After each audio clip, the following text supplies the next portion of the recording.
Hello friends, welcome back to my channel. आज के इस सेशन में फिर से कुछ प्रॉब्लम्स को डिस्कस करेंगे जो कि से रिलेटेड है। अपनी सीरीज को कंप्लीट करते हुए बढ़ते हैं वीडियो की तरफ। Two trains 140 meters and 160 meter long run at the speed of 60 km per hour and 40 km per hour respectively in opposite directions on parallel tracks. The time which they take to cross each other.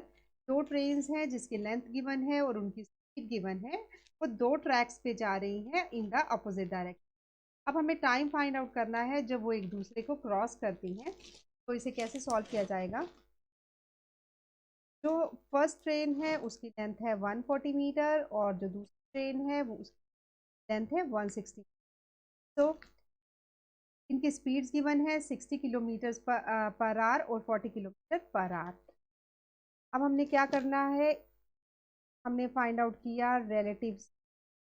इसमें जो relative speed है वो है trains की 60 kilometre and 40 kilometre.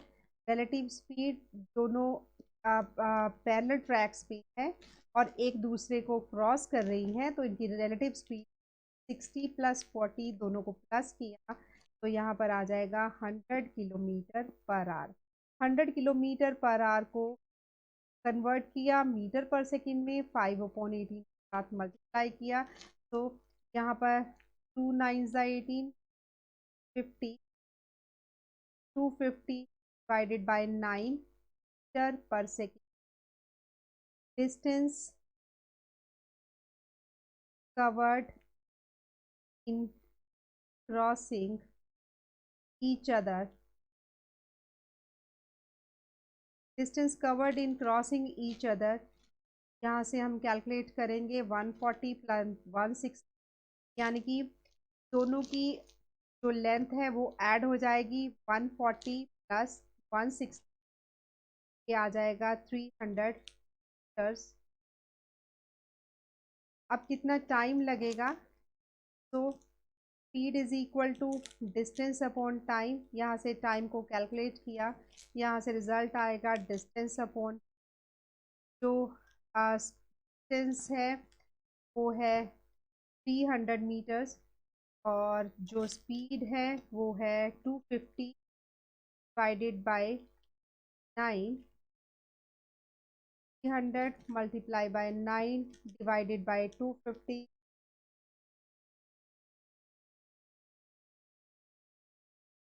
54/5। 54/5 यानी कि 5 10 the 50, 5 8 the, यानी कि 10.8 सेकेंड। एक दूसरे को क्रॉस करने के लिए इनको 10.8 सेकेंड्स का टाइम लगा। Option is the correct option, 10.8 second का answer. Next question is a 270 meters long train running at the speed of 120 km per hour crosses another train running in the opposite direction at the speed of 80 km per hour in 9 seconds. What is the length of the other train? हमें यहाँ पर दूसरी train की length को find out करना है। सबसे पहले हम यहाँ पर क्या लिखेंगे? Relative speed. जो रिलेटिव स्पीड होगी वो क्या होगी? Relative speed is 120 plus 80 kilometre per our, यानी कि 200 किलोमीटर पर आवर। इसको मैंने मीटर पर सेकंड कन्वर्ट किया, 5/अप्लाई किया तो 2 9 18, 100 100 इंटू 5 यानी कि 500/9 मीटर पर second. That the length of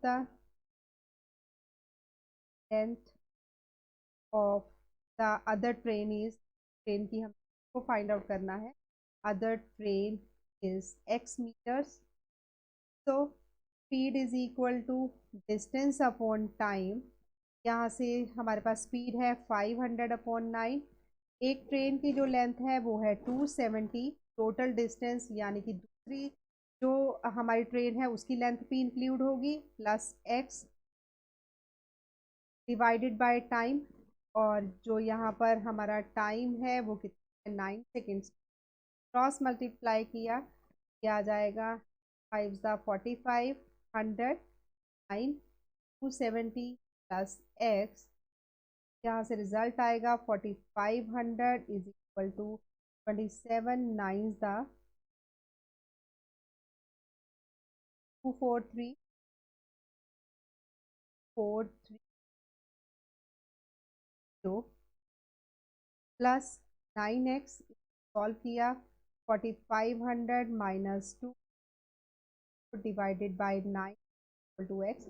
4500 में से 243 सब्ट्रैक्ट किया, 10 0 में से 0, 10 में से 7, 4 और 4 में से 70, रिजल्ट आ गया 70 डिवाइडेड बाय 9, 9 टू द यानी कि 30। दूसरी ट्रेन की जो लेंथ आई है वो आएगी 230, यानी कि 230 metres is the answer, means option is the correct option. Next question is two trains travel in opposite direction at 36 km per hour and 45 km per hour, and a man sitting in slower train passes the faster 8 seconds. The length of the faster train. Two trains हैं जो कि opposite directions में जा रही हैं, और एक man है जो कि स्लोअर ट्रेन में बैठा है और पास करता है फास्टर ट्रेन को इन 8 seconds. The length of the faster train is, यहाँ पर हमें लेंथ फाइंड आउट करनी है फास्टर ट्रेन, जैसे कि हमने प्रीवियस क्वेश्चन में किया। यहाँ से रिलेटिव स्पीड को फाइंड आउट कर लिया।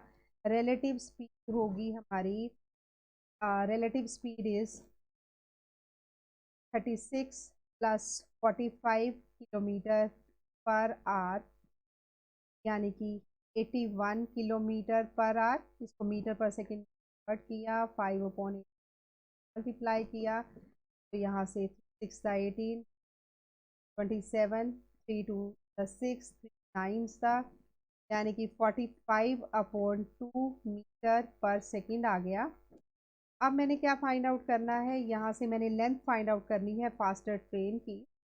तो रिजल्ट क्या रहेगा, speed is equal to distance upon time. यहाँ से डिस्टेंस को कैलकुलेट किया, यानी कि स्पीड मल्टीप्लाई बाय टाइम्स कितनी है 45/2, और टाइम कितना है 8 का, 2 4 18, तो यहाँ पर आया 180।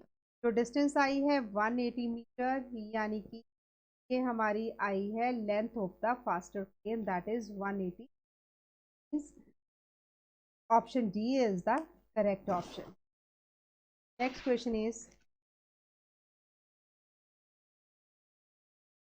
two trains are running at 40 kilometer per hour and 20 kilometer per hour respectively in the same direction.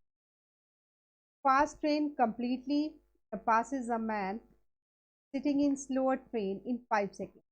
जो fast train है completely passes the man sitting in the slower train. fast train एक man को pass करती है जो कि slower train में बैठा है, कितने seconds में, 5 seconds में। What is the length of the fast train? जैसे कि हमने प्रीवियस क्वेश्चन में किया, रिलेटिव स्पीड को फाइंड आउट करना है। जो रिलेटिव स्पीड होगी वो कितनी होगी, two trains are running at 40 kilometre per hour and 20 kilometre per hour in the same direction. यहाँ पर बात हो रही है सेम डायरेक्शन, तो इसमें जो रिलेटिव स्पीड आएगी वो आएगी 40 माइनस 20, यानी कि 20 किलोमीटर पर आवर। तो 20 किलोमीटर पर आवर को मीटर पर सेकेंड में कन्वर्ट किया, एज यूजुअल 5/18 के साथ मल्टीप्लाई किया, तो यहाँ से रिजल्ट आ जाएगा 50/9 मीटर पर सेकेंड। अब मैंने फाइंड आउट करनी है length of the faster train, यानी कि लेंथ को कैलकुलेट करना है। Length of the faster train यानी कि स्पीड इनटू टाइम, स्पीड कितनी है 50/9, और टाइम कितना लगेगा उसको 5 सेकेंड्स का, 5 सेकेंड मल्टीप्लाई बाय 5, यानी कि 250/9। इसको मैंने मिक्स्ड फ्रैक्शन में लिखा, तो रिजल्ट आएगा हमारा 27 7 by 9 meters, यानी कि length of the faster train is 27 7 by 9 meters. So option D is the correct option. जब भी आपने ये क्वेश्चंस जो कि ट्रेन से रिलेटेड है, आपने ये याद रखना है, जब भी हमने टाइम कैलकुलेट करना है और अगर ट्रेन सेम डायरेक्शन में है तो हमारा टाइम आएगा a plus B divided by u minus V. u minus V means speed, relative speed. Time का formula speed is equal to distance upon time होता है. यहाँ से टाइम को कैलकुलेट करेंगे तो डिस्टेंस अपॉन स्पीड, यानी कि जो हमारी स्पीड्स हैं यहाँ पर हमारे पास a plus B divided by u minus b. A plus b total distance, u minus b the relative speed. यहाँ से हमारे पास टाइम को हम कैलकुलेट कर सकते हैं. Time is equal two upon का मतलब रिलेटिव स्पीड. जब भी दो ट्रेन सेम डायरेक्शन की बात आ रही है तो रिलेटिव स्पीड तरीके से निकलेगी u माइनस वी. आप इस तरीके से इसको याद रख सकते हैं. अगर हमारे पास दो ट्रेन्स हैं, अगर हमारे पास दो ट्रेन्स हैं, डायरेक्शन सेम डायरेक्शन है, तब हमारे पास रिलेटिव u माइनस वी. अगर हमारी अपोजिट डायरेक्शन है तो रिलेटिव स्पीड होगी u प्लस वी. आपने इन चीज़ों को ध्यान रखना है जब भी आपने दो ट्रेन्स के से रिलेटेड क्वेश्चंस को सॉल्व करना. ये थे हमारे कुछ इंपॉर्टेंट क्वेश्चंस जो कि काफ़ी बार एग्जामिनेशन में. डेफिनेटली आपको भी इसका फ़ायदा होगा. आपको आज का सेशन अच्छा लगा, please write in comment section. अगर वीडियो अच्छी लगे तो इसको लाइक कीजिए, शेयर कीजिए. Thanks for watching.